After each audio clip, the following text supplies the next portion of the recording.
સમાચારોમાં હવે વાત કરવાની છે કે આવતીકાલે દેશભરમાં 80મા સ્વતંત્રતા પર્વની ઉજવણી થશે। ત્યારે આ પ્રસંગે ગુજરાતના મુખ્યપ્રધાન ભૂપેન્દ્ર પટેલે પ્રજાજોગ સંદેશ જાહેર કર્યો છે। સીએમએ 80મા સ્વતંત્રતા પર્વની શુભકામના પાઠવતા ગુજરાત કઈ રીતે સિદ્ધિઓ તરફ આગળ વધી રહ્યું છે તેની વાત કરી છે અને સાથે જણાવ્યું છે કે વિકસિત ભારત માટે આપણે બધાએ વિકસિત ગુજરાતના ધ્યેયને પાર પાડવાનો છે। ગુજરાતના મારા વહાલા સૌ નાગરિક ભાઈઓ બહેનો 80મા સ્વતંત્ર પર્વની સૌને ખૂબ ખૂબ શુભેચ્છાઓ। આઝાદીના 8 દાયકા આ વર્ષે ગૌરવભેર પૂરા કરીને શતાબ્દી વર્ષ તરફ આપણે આગળ વધી રહ્યા છીએ। દેશને આવી મહામૂલી સ્વતંત્રતા અપાવનાર આઝાદીના લડવૈયાઓ, દેશ માટે વીરગતિ વહોરનાર નામી અનામી અનેક સ્વતંત્ર વીરોને વંદન કરું છું। એમણે આપેલી એ વિરાસતના સન્માન અને દેશના સ્વાભિમાન સાથે દુનિયાના દેશો સમક્ષ એક વિશિષ્ટ છબી ભારતે મૂકી છે। આઝાદી માટે ખપી જનાર વીરોનો મંત્ર હતો દેશ માટે મરી ફીટવાનો, રાષ્ટ્ર કાજે સમર્પિત રહેવાનો।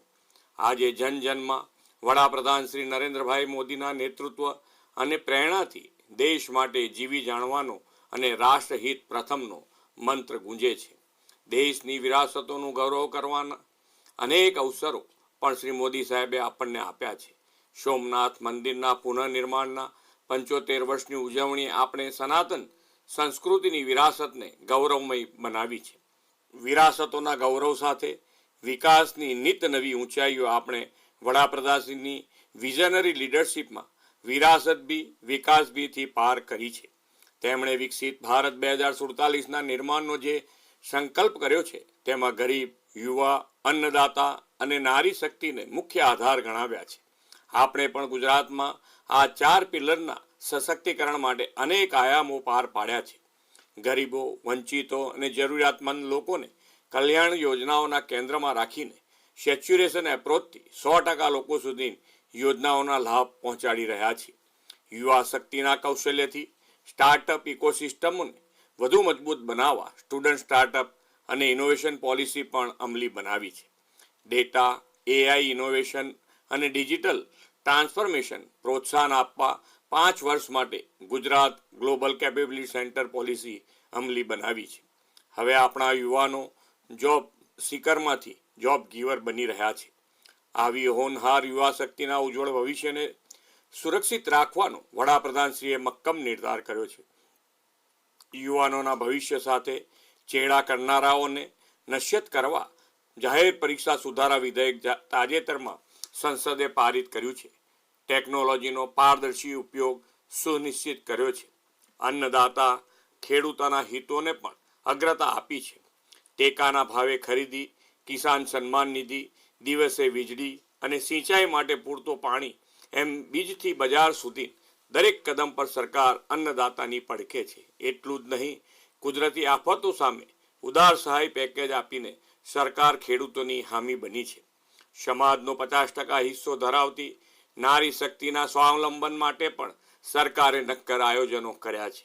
રોજગારીના સર્જનમાં નારી શક્તિની ભાગીદારી 42% છે તે 2047 સુધીમાં 75% સુધી લઈ જવાની નેમ છે। 5 લાખથી વધુ બહેનો લખપતિ દીદી બનીને પરિવારોને આર્થિક આધાર પૂરો પાડે છે। ઉદ્યોગ ક્ષેત્રે સી સ્ટાર્ટઅપ અને સહકારી ક્ષેત્રે મહિલા મંડળીઓને પણ પ્રોત્સાહનો પૂરા પાડવાના છે। આવનાર સમયમાં વિકાસ અને અર્થતંત્રની પ્રગતિમાં ટેકનોલોજી મુખ્ય પરિબળ બનવાની છે એ વાત નિશ્ચિત છે। ટેકનોલોજીના અને ઇમર્જિંગ સેક્ટરમાં ગુજરાત મહત્વના પ્લેયર તરીકે ઉભરી આવ્યું છે। વડાપ્રધાન શ્રી નરેન્દ્રભાઈ મોદીની પ્રયાસોથી ગુજરાતમાં 3 સેમિકન્ડક્ટર પ્લાન્ટ કાર્યરત થયા છે। આના પરિણામે નવા એમએસએમઈ અને નવા ઉદ્યોગ માટે આત્મનિર્ભરતાની તકો ઊભી થઈ છે।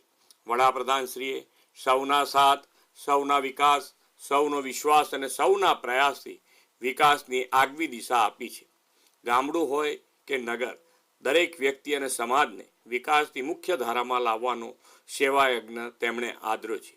ગુજરાતમાં એ જ માર્ગે ચાલીને વોકલ ફોર લોકલથી ગ્રામીણ ઉદ્યોગો, હસ્તકલા, વિરાસતોને ગ્લોબલ પ્લેટફોર્મ આપ્યું છે। વાઇબ્રન્ટ સમિટની સફળતાના પગલે વિશ્વના દેશોના ઉદ્યોગ રોકાણકારો ગુજરાત આવ્યા છે।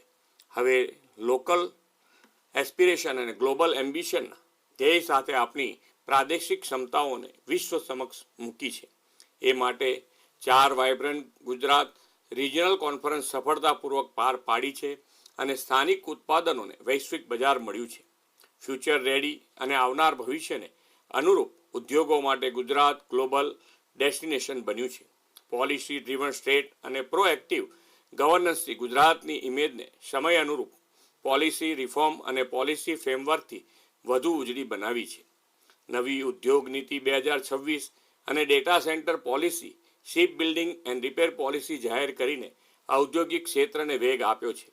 ઉદ્યોગ, વેપાર, ઉત્પાદન ક્ષેત્રથી લઈને કૃષિ, ગ્રામીણ અર્થતંત્ર અને સામાજિક સેવા ક્ષેત્ર સહિત સર્વાંગી વિકાસની પરંપરા ગુજરાતમાં ઊભી કરી છે. બાળકોના સંસ્કારયુક્ત શિક્ષણ અને શિક્ષણની ગુણવત્તા સુધારા પર સરકારે ખાસ ભાર મૂક્યો છે. કોઈ પણ કારણસર શિક્ષણ અધવચ્ચેથી છૂટી ગયું હોય તેવા બાળકોને શોધીને શાળામાં પ્રવેશ આપવાનું અભિયાન ઉપાડ્યું છે. સ્વસ્થ અને સક્ષમ ભવિષ્યના નિર્માણ માટે આંગણવાડીઓથી લઈને પ્રાથમિક શાળાના ભૂલકાઓને મુખ્યમંત્રી પૌષ્ટિક અલ્પાહાર યોજનાથી પોષક આહાર આપીએ છીએ.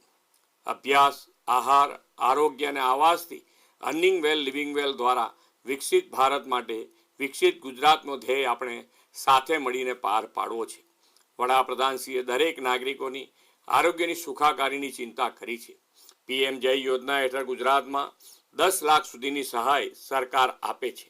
આયુષ્યમાન ભારત વય વંદના હેઠળ 70 વર્ષથી વધુ ઉંમરના તમામ વડીલોને આ યોજનાનો લાભ મળી રહ્યો છે. વડાપ્રધાન શ્રી નરેન્દ્રભાઈ મોદીએ સૌને માથે પાકી છતના નિર્ધાર સાથે ગરીબોને પાકા મકાનો આપવા માટે પ્રધાનમંત્રી આવાસ યોજના શરૂ કરાવી છે.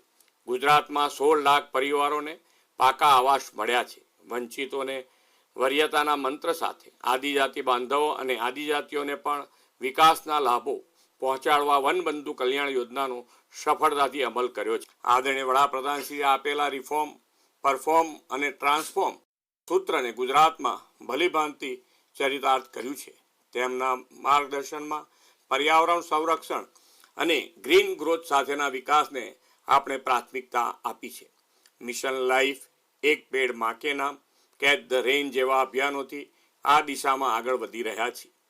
પર્યાવરણ સુરક્ષા સાથે દેશાભિમાનની પ્રતિબદ્ધતા સાકાર કરવી છે. આ માટે 9મી ઓગસ્ટથી દેશભરમાં હર ઘર તિરંગા અભિયાન શરૂ થયું છે. આવા રાષ્ટ્રહિતના અભિયાનોમાં આપણે અગ્રેસર રહીને વિકસિત ગુજરાતથી વિકસિત ભારત 2047ના સંકલ્પ સાથે આગળ વધીએ. આપણને તો સ્વતંત્રતાની શતાબ્દી 2047માં ઉજવીએ તે પહેલાં 2035માં એક મોટી તક મળવાની છે. ગુજરાતની સ્થાપનાના 75 વર્ષ 2035માં પૂર્ણ થશે. આપણે સૌ સાથે મળીને એ અવસરને વિકાસના અમૃતકાળ સાથે વિકસિત ભારત માટેનો સુવર્ણકાળ બનાવીએ. ફરી એકવાર આપ સૌને સ્વતંત્રતા દિવસની ખૂબ ખૂબ શુભેચ્છાઓ. ભારત માતા કી જય.